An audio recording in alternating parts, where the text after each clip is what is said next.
honorable ministers and deputy ministers, the governor, senior government officials, distinguished guests, foreign delegators, innovators, and friends. Ayubowan and good morning.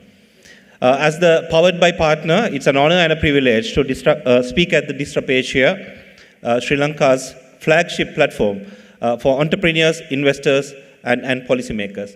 And I would like to take a moment to thank ICTA as well as the Ministry of Digital Economy for getting us involved as a partner for this fantastic event. This summit comes as a decisive moment in our country. Around the world, digital economies are becoming magnets for global investments. The question for Sri Lanka is, how do we accelerate our own digital economy in a way that attracts capital, talent, and opportunity? The answer, I believe, in recognizing that in the digital economy, partnerships are the true currency. Partnerships between government and the private sector, between local innovators and global enablers, and between industry leaders and the startup community. In my role, I have seen how countries have embraced partnerships that have accelerated transformation. Mastercard has been fortunate to work with governments across the world, not only with banks, but also with merchants, partners, fintechs, and also with various government stakeholders, including ministries of transport, tourism, education, finance, etc. And in some markets, partnership enabled open-loop transit systems that modernize public mobility. Closer to home, best example that I can say is Maldives transit digitization, which is my personal favorite, as I was leading the project. And in tourism-driven economies, data partnerships have helped to attract more visitors and generate foreign exchange. These are not isolated projects, they are proof that partnerships bring investments, technology, and also confidence, creating ripple effects across the economy. Now in Sri Lanka, as the oldest payment network to be in Sri Lanka, which was established in 1989, we've already begun this journey. And if you look at the last few years, Mastercard has collaborated not only with financial institutions, but also with Sri Lanka Tourism, Lanka Pay, Sri Lankan Airlines, and various other entities, showing that partnerships can extend beyond the banking sector. Together, we have explored solutions that enable SMEs to digitize accepting payments, support tourism by promoting Sri Lanka to the world through our network, and to create low-cost acceptance solutions that bring more citizens and small businesses into the digital economy. These efforts show that the ecosystems can and must go beyond trade and finance to transport, tourism, remittances, and every sector that drives the growth.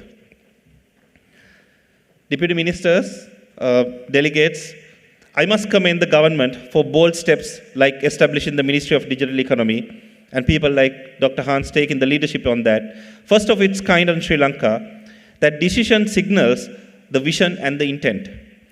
Now we have a golden opportunity to align policy, regulation, and partnerships to deliver on that vision. And the good news is, global institutions like us are ready to come and invest in Sri Lanka if they see a clear pathway and an enabling environment. To accelerate the immediate growth of digital economy in Sri Lanka, we propose few key areas that could prioritize and vigorously pursue together. First one is SME digitization at scale. SMEs, of course, are the backbone of any economy. Digitizing their business not only to accept payments, but also to reach global markets digitally and sell their products and services will strengthen local businesses and also will make Sri Lanka more attractive for investors looking at scalable markets. Number two is public transportation digitization. Open loop, digital-first transport systems already adopted in many countries around the world create efficiency, inclusion, and transparency. We have seen the moment that you enable open loop transit, the economy shifts at least by 20%. For Sri Lanka, modernizing transport through digital rails would send a strong message of the readiness on the digital economy. We already have 20 million debit cards in circulation in Sri Lanka, which are contactless enabled, that could be used easily for this purpose without trying to adopt expensive and dated technologies such as closed-loop transit top-up cards. Number 3 is tourism powered by data. Tourism is one of the biggest foreign exchange earner in Sri Lanka. By adopting data-driven strategies, we can market Sri Lanka as the right travelers at the right time, increase visitor spending, and strengthen our foreign reserves.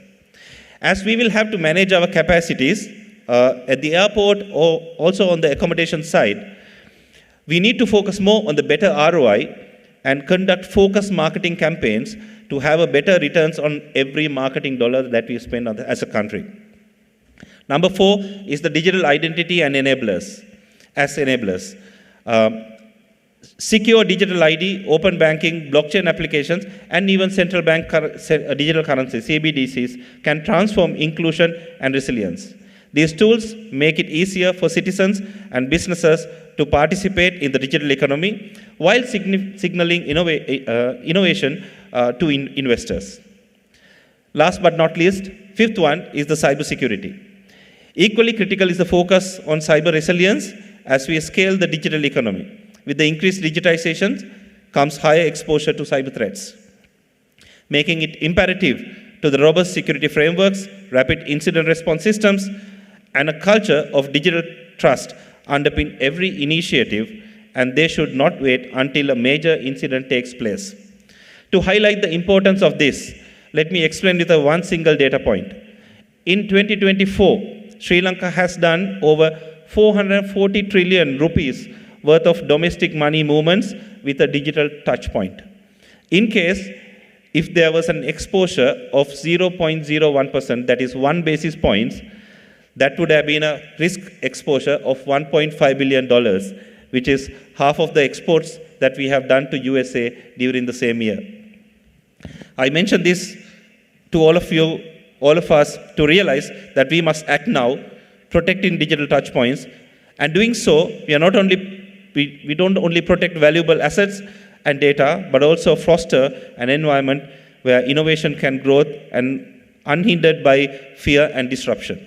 Each of these areas I mentioned needs technology and capital, and no single entity, local or global, can achieve them alone.